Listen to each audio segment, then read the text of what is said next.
Buenas noches, soy Mauricio Ríos, bienvenidos a Última Palabra, un programa que realizamos en alianza con el diario Occidente. Hoy tenemos invitados a dos candidatos al Senado de la República, Mauricio Delgado del Partido Conservador y Gabriel Velasco del Centro Democrático.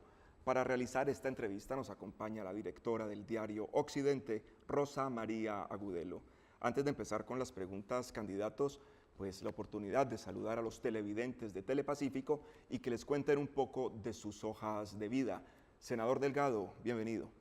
Muchas gracias, cordial saludo, Mauricio, a todos los integrantes de la mesa y a todos los televidentes que hoy nos observan en todo el Pacífico colombiano, el eje cafetero, y que a través de todas las redes de comunicación nos podrán ver en todo Colombia en esta noche. Gabriel Velasco, buenas noches, bienvenido y la oportunidad de saludar a los televidentes y contarles un poco de su trabajo. Buenas noches, Mauricio, buenas noches, Rosa María, muy buenas noches al senador Delgado, un gusto poder estar con ustedes y compartir con todos de verdad nuestras ideas, nuestras propuestas y poder contarles a los vallecaucanos y a los colombianos pues qué estamos proponiendo para un mejor Valle del Cauca, un Valle del Cauca con mayor desarrollo y con mayor generación de empleo y oportunidades de ingreso. Rosa María, buenas noches y entremos en materia. Gracias, Mauricio, y pues a ustedes por habernos acompañado. A mí la campaña no me ha gustado, definitivamente me he sentido un poquito decepcionada del rumbo que ha ido cogiendo, pero además he tenido como momentos como de mucha angustia, verdaderamente.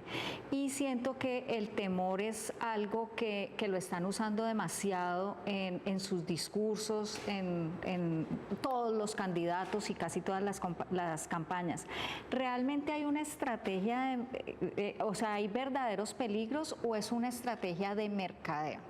O sea, ¿qué tanto peligro está corriendo Colombia como para que estemos atemorizando tanto a los ciudadanos frente a cambios de sistemas, frente a fortalecimiento de otras fuerzas? Bueno, yo tengo un temor muy grande, y yo estoy hoy en el Congreso de la República. Y he visto la dinámica que se da desde el Congreso y se han facilitado muchas cosas y las decisiones que ha tomado el Congreso frente al presente del país han sido muchas de ellas con mucha benevolencia del Congreso, con poco debate. Y cuando el Congreso no tiene ese equilibrio frente al Ejecutivo, allí ya hay un peligro.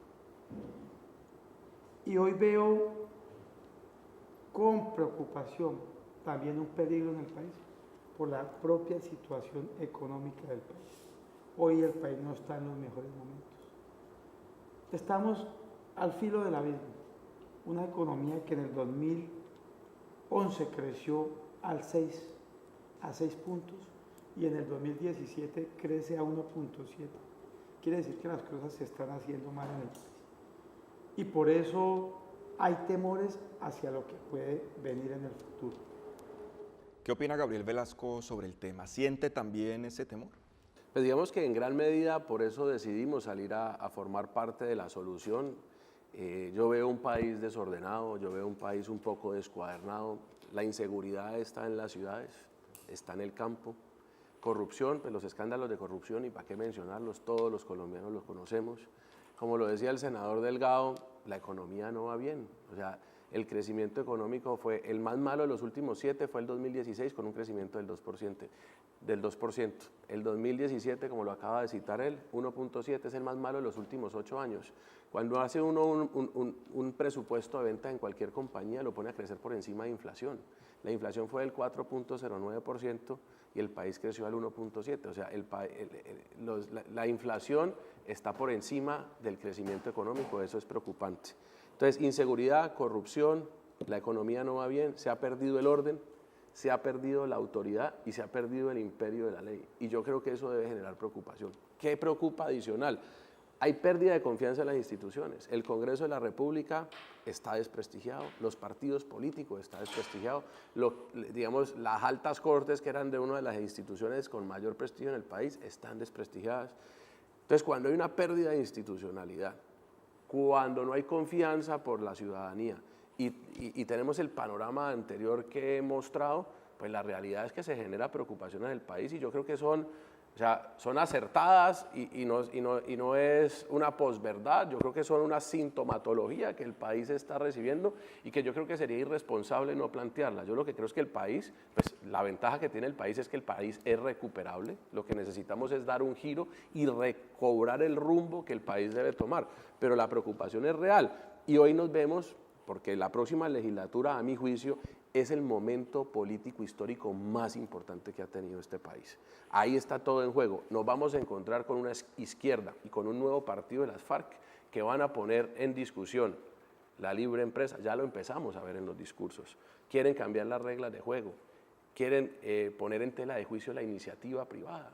Y yo creo que eso hay que salir y decirlo y trabajar para que eso no pase. Pero señores, ¿qué tan posible es si nosotros tenemos una institucionalidad fuerte que en un periodo de gobierno el país pueda dar un vuelco y cambiarse el modelo y llevarlo a lo que muchos llaman el castrochavismo? Las instituciones están débiles, empezando por el Congreso.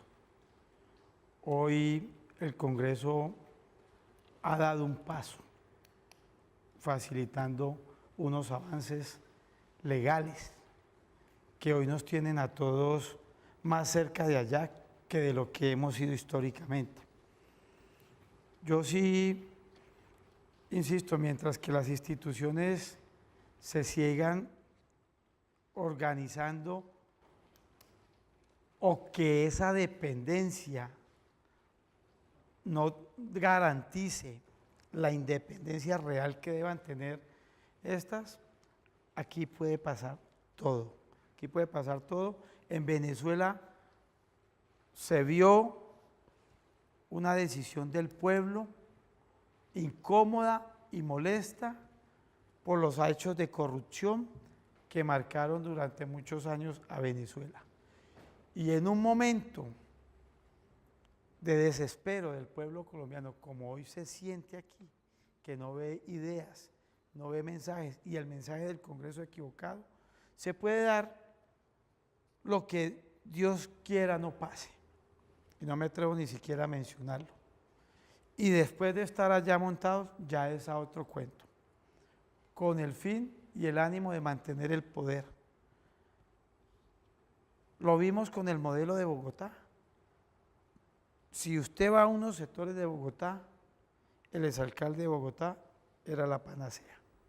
No lo O nombro. es la panacea. No me atrevo a nombrarlo, no soy capaz. Pero el alcalde es la panacea. Hace 10 días estuve en Bogotá recorriendo los barrios de Bogotá, en reuniones con comunidad. Y en una, endiosado este exalcalde. Y en otro barrio, totalmente opuesto. Entonces puede haber un equilibrio. Pero el equilibrio está en cómo construyó este exalcalde esa atmósfera positiva a favor de él. Las cifras que se hablan es que llegó a tener 16.000 contratistas en la alcaldía de Bogotá. Y entonces todos vemos con gran asombro que él pudiera llevar 50.000 personas a la Plaza de Bolívar de un momento a otro. Pues 16.000 personas vinculadas por prestación de servicio, llevando de a 4 personas, inmediatamente llevan 50.000 personas a una plaza. Entonces, lo que hicieron en Bogotá lo van a querer repetir, entonces sí estamos cerca. En Bogotá no quedó bien, Bogotá está muy deteriorada, Bogotá tiene grandes dificultades, Bogotá no es una ciudad con las condiciones de las ciudades capitales del mundo. Gabriel Velasco, pero la institucionalidad colombiana no estará en capacidad, digamos, de resistir a alguien que quiera darle un vuelco radical de un momento a otro al modelo. Pues yo honestamente lo que no quiero es correr el riesgo que eso vaya a poder pasar. Digamos, a mí que me preocupa hoy, digamos, Colombia es un Estado de Derecho y el Estado de Derecho genera la división de los poderes. Pero la realidad hoy pragmática y lo que está pasando, la pura y dura realidad es que la división de los poderes no es tal. O sea, el Ejecutivo realmente tiene un poder muy grande sobre el Congreso de la República que debería ejercer el control político. Y no estamos viendo que eso se haya generado. La verdad es que a punta de mermelada se lograron pasar casi que toda la legislatura que el gobierno quería. Por el otro lado, lamentablemente tenemos que mostrar y decir que las Cortes también se politizaron. Entonces, digamos, el aparato judicial, el tercer poder del Estado, pues también se ha politizado y eso me genera mucha preocupación. O sea, hay una pérdida de las instituciones y yo creo que eso es parte de la preocupación que genera. Y adicionalmente se está fogoneando, para ponerlo en términos coloquiales, una lucha de clases en el país y eso me preocupa más. Porque el discurso facilista, vamos a regalar aquí, vamos a quitar aquí para regalar allá, pues eso es atractivo, eso es seductor. Pero la realidad es que miremos lo que le pasó a Venezuela, miremos lo que pasa en Cuba, y es que ese quitar acá para regalar allá lo que genera es mayor pobreza. Eso no están generando desarrollo, no están generando mayores oportunidades. Al final, a Venezuela se le acabó, ellos pensaron que con la empresa petrolera, con PDVSA, podían sostener el Estado y eso nunca pasó. Entonces, a mí me preocupa la sintomatología del país me preocupa, la institucionalidad no la veo fuerte, los impuestos están cada vez más altos, una tasa efectiva real para los empresarios del 70%, entonces aprietan al empresario, la institucionalidad débil, una lucha de clases. Yo creo que hay una sintomatología que hay que tener cuidado, lo que todos esperamos es que la institucionalidad del país aguante, pero para eso, por eso digo, nos enfrentamos al momento político más importante el 11 de marzo y el 27 de mayo y tenemos que salir masivamente a votar en contra de eso. Estamos dialogando con los candidatos al Senado de la República, Mauricio Delgado del Partido Conservador y Gabriel Velasco del Centro Democrático. Rosa María Gudelo, la directora del Diario Occidente, tiene la siguiente pregunta. Ambos tocaron el tema económico como una de las grandes preocupaciones que debemos atender y resolver. El senador estuvo en contra del IVA, de subir lo que ha tenido, creo yo, un gran impacto en el desarrollo económico de lo que fue el 2017, y Gabriel Velasco viene de los gremios. Desde sus puntos de vista, ¿qué hay que hacer para recuperar la competitividad del país y volver por la senda de un crecimiento por encima de la inflación? Bueno, yo creo que el país cometió un error, a mi juicio, garrafal, y es que nosotros nos metimos en la película o nos creímos el cuento que el país era minero y que era petrolero. Y realmente no se generó una política de Estado para generar un desarrollo industrial o una reindustrialización del país. No hay una política consistente y persistente en el tiempo para generar ese desarrollo productivo, pero tampoco se generó en el agro, en el sector pecuario y en la agroindustria, y mucho menos en un sector que a mi juicio tiene todo el potencial para un país como Colombia, que es el turismo. Yo creo que hay que apostarle a sectores productivos con potencial. Mire, Costa Rica, en un área parecida a la del Valle del Cauca, con voluntad política lo volvió el mayor productor de piña en el mundo. Los peruanos, con una iniciativa parecida, en varios sectores de su país, se volvieron los mayores productores de espárragos y de aguacate Hass. Y creo que a nosotros, para poder generar más que mayor competitividad, es que tenemos que tener la voluntad política. Yo vengo diciendo lo siguiente, ahora les contaba un poco sobre la tasa efectiva real, es el 70%. ¿Eso qué quiere decir? Que entre la nación, las gobernaciones y los municipios son el socio más grande que tiene cualquier empresa. Es el socio obligado y sin ningún tipo de riesgo, el Estado. Entonces, el mayor interesado que al sector empresarial le fuera bien debería ser el Estado. Recibe el 70% de toda empresa, entre los municipios, las gobernaciones y el gobierno nacional. Entonces, debería ser un imperativo del Estado buscar el desarrollo empresarial. ¿Qué hace cuando a la empresa le va bien? Paga más impuestos. Con los impuestos, ¿qué se hace? Se genera inversión social y se sostiene el Estado. Entonces, yo creo que el Estado debería generar una política pública para el desarrollo empresarial. Yo vengo proponiendo una ley de la primera empresa. Al pequeño empresario en este país le toca muy difícil. Son el 94.7% de las empresas inscritas. generan el 67% del ingreso. El 67% de los empleos y el 30% del ingreso del país. Y les toca muy difícil. No le prestan plata, no les enseñan a vender, no les dan asesoría para investigar el mercado o asesoría jurídica. Y le toca las mismas obligaciones que el grande, las mismas obligaciones tributarias, administrativas, jurídicas. Y el pobre es un todero que hace de gerente de financiero y si le toca hacer la vueltica hace mensajero y no tiene las condiciones. Entonces hay que generar oportunidades para ese pequeño y mediano empresario, reindustrializar el país, trabajar en políticas públicas serias para el desarrollo agropecuario, pecuario y el fortalecimiento del turismo en el país. Bueno, nosotros hoy el Producto Interno Bruto del país depende en un 57% del petróleo y del carbón. El presidente César Gaviria, la apertura económica, bajó aranceles para toda la producción agrícola de otros países, pero no bajó aranceles para insumos y agroquímicos para el sector agropecuario nuestro. En ese escenario se acabó el campo. Entonces, como hace 25 años, más o menos 26 años, se acabó el campo a través de una decisión, también a través de una decisión podemos acabar el país, refiriéndome al punto anterior. Pero como tengo que estar en este punto, yo lo vengo diciendo. Con el nuevo gobierno tenemos que buscar una mirada generosa y amplia al sector agropecuario. Colombia puede vivir tranquilamente del sector agropecuario y del sector del ecoturismo. Hoy tenemos 26 millones de hectáreas de tierra, en producción 6 millones. La mayor riqueza de Colombia son 12 millones de campesinos. Colombia tiene 13 millones de pobres y 7 millones en extrema pobreza. De esos 20 millones de pobres, un gran porcentaje son los campesinos, porque el gobierno los llevó allá, a pobreza extrema y a pobreza. ¿Cuál es la salida coherente de un próximo gobierno? Vámonos al sector primario de la economía, pero invirtiendo en vías terciarias para poder abarcar esas 20 millones de hectáreas, en vivienda con dignidad para el campesino, educación con pertinencia al sector agropecuario.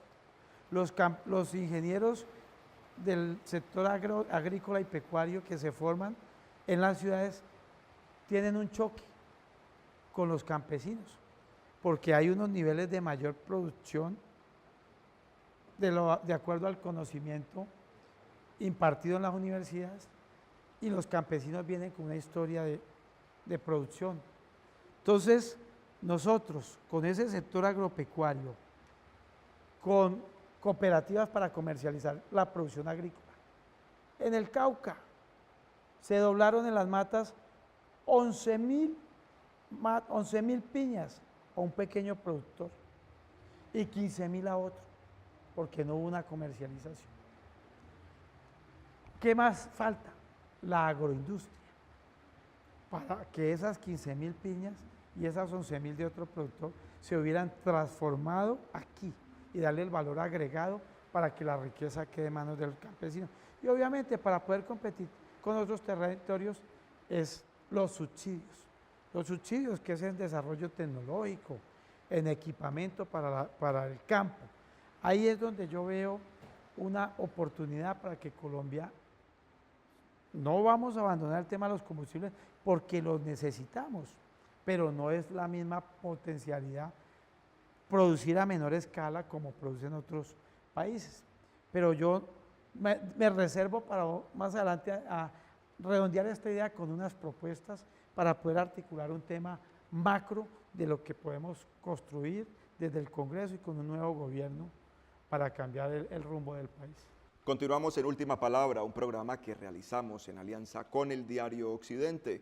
Estamos conversando con los candidatos al Senado Mauricio Delgado del Partido Conservador y Gabriel Velasco del Centro Democrático. El próximo 11 de marzo, además de elegir a nuestros nuevos congresistas, los colombianos podremos participar en 2 consultas presidenciales interpartidistas. En una de ellas participa el partido al que pertenece Gabriel Velasco, el Centro Democrático. Gabriel, ¿hay la percepción de que la consulta presidencial de alguna manera ha eclipsado la campaña al Senado? Se habla más de lo uno que de lo otro. ¿Qué percepción tienen ustedes? Pues, digamos, yo lo que creo es que la consulta va a animar las elecciones.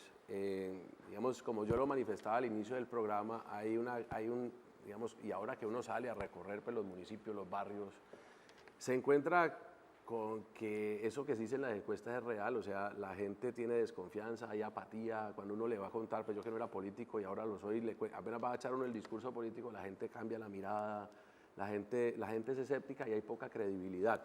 Creo que la consulta nos ayuda en el sentido que todos los que estuvimos o estamos parados ideológicamente más o menos en el mismo lugar, van a movilizarse a votar el 11 de marzo. Entonces eso ayuda a personas como a este servidor a que pueda sacar y traer el electorado cercano a votar. Entonces yo creo que va a animar a que la gente llegue a las urnas y eso nos debe ayudar a nosotros como candidatos a poder materializar intención de voto. Y creo que la disputa entre Ordóñez, Marta Lucía e Iván pues está generando que el ánimo, digamos, se caliente el tema político y yo creo que puede que haya eclipsado ciertas discusiones, pero creo que al final va a llevar la gente a votar y lo que necesitamos es que una vez estén en la urna, pues piense que Gabriel Velasco aquí en el Valle es la mejor opción pues dentro del partido. Senador Delgado, el Partido Conservador no tiene candidato presidencial, no ha definido si va a tener candidato propio, si va a ir en coalición y queda muy poco tiempo. ¿Qué va a pasar? La Junta Directiva del partido, la Dirección Nacional y algunos congresistas no quieren que el Partido Conservador tenga candidato propio. Están ya en la cultura del menor esfuerzo que tanto daño le ha hecho al país. Están mirando las encuestas, están mirando las posibilidades de sacar mayor rédito en uno o en otro escenario político o en uno o en otro escenario de un candidato para sus intereses particulares. El partido, que es un partido histórico de vocación de poder, hoy quienes están al frente han renunciado a esa vocación de poder a cambio de las pocas migajas que le puedan llegar del gobierno de turno. ¿Qué va a pasar? Hay una convención virtual que se inventó el presidente del partido. Ni siquiera están bien consolidadas las bases. En Colombia no existe el voto electrónico y este partido, nuestro Partido Conservador, ya da señas de ser un partido de avanzada y ya convoca una convención virtual. Lo que Mauricio Delgado siente en este momento es una convención virtual para poder ser manipulada y poder salir después del 4 a decir que la decisión de la convención virtual sin base de datos firme es que se apoye a un candidato de coalición. Y ya todos saben dónde está el 70 o el 80% del Partido Conservador. Ya está definido, ya está comprometido, porque sienten que las migajas de allá les van a calmar el hambre los próximos 4 años a este sector del Partido Conservador. Rosa María. Si al llegar al Congreso tuvieran la oportunidad de solo liderar un proyecto, ¿cuál sería? En el caso mío es la ley de la primera empresa que vengo diciendo, ahora lo dije, lo anticipé. El 70% de las empresas que se crean se quiebran en los primeros 5 años. Los emprendedores están con una tasa de mortalidad muy alta. Necesitamos dar condiciones para que el pequeño, mediano y los emprendedores puedan desarrollar. Necesitamos fortalecer el tejido empresarial y esa ley de la primera empresa lo que busca es generar condiciones especiales. No puede tener el pequeño empresario las mismas condiciones que el grande, no puede tener la misma tasa impositiva, no puede tener la misma reglamentación y las mismas obligaciones, no puede tener la misma inflexibilidad laboral. Hay que generar condiciones para que el pequeño, mediano empresario y a los emprendedores le vaya bien en el país y para eso vamos a crear la ley de la primera empresa. Bueno, yo tengo varias, pero solo después de una. Una por tiempo. Y una es la siguiente. Aquí hay hambre. El hambre genera inseguridad, delincuencia, bandas criminales, destrucción de la unidad familiar. el proyecto que yo quiero liderar, de los muchos, y la oportunidad que me dan es reducir la jornada laboral de 8 horas a 6 horas, para tener 4 turnos de trabajo y vincular en el 4.º turno de trabajo un gran número de colombianos egresados de la universidad, bachilleres, los padres de estos jóvenes también desempleados al mercado laboral, sin bajar salarios, pero ojo, no le vamos a cargar la responsabilidad a los empresarios, para nada, bajar los impuestos de manera contundente del 68 y el 72% que se encuentran al 30%. Al 30%, ¿por qué? Porque ese otro 40% es el que se está perdiendo en la corrupción. ¿Qué ganamos que los empresarios paguen tanto impuestos si la corrupción de Colombia se lleva entre el 20 y el 40%? Generamos empleos, tenemos un problema social muy grave. Estamos destinando del presupuesto general de la Nación, de los 235 billones aprobados para este año, 40 billones de pesos para pagar las mesadas pensionales. Alimentamos los fondos de pensiones, alimentamos Colpensiones y con estos recursos pagamos las mesadas pensionales. Generamos empleo, generamos construcción de familia, de tejido social, generamos equidad e igualdad, liberamos recursos de los que hoy destinamos, de los impuestos que recibe el país para pagar las mesadas pensionales, que son los recursos que necesitamos para reactivar el campo. Yo quedo contento, lo podemos recibir en el partido, doctor Delgado. Bajar impuestos y generar empleo, falta subir salarios y quedamos listos. Están los candidatos en la misma línea. Ojalá puedan trabajar juntos en el Congreso. Yo lo conozco hace rato, es gran persona y de verdad que seguramente... Como que ya hemos trabajado, ¿no? Sí. Como que hemos compartido las decisiones. El Centro Democrático votó negativa la reforma tributaria y fui el único senador conservador que la voté negativa. Y nos ayudó cuando estaba en la ANDI en unas discusiones muy importantes. Eso hay que reconocerlo, sí. De cuidar y de defender el empleo formal por encima de todo. Así es. Señores, gracias por acompañarnos, por sacar tiempo para que los vallecaucanos y los televidentes de Telepacífico en todo el país conozcan sus propuestas. A ustedes gracias por acompañarnos. Recuerden que este 11 de marzo los colombianos tenemos una cita con el futuro de nuestro país, una cita con el futuro de Colombia. Hay que vencer la abstención que hace 4 años alcanzó una cifra vergonzosa del 56% en todo el territorio nacional y que en el Valle del Cauca fue mayor que en todo el país al superar el 62%. A Rosa María Gudelo, gracias por acompañarnos y a los candidatos Mauricio Delgado y Gabriel Velasco, muchas gracias por estar con nosotros. Sigan viendo Telepacífico.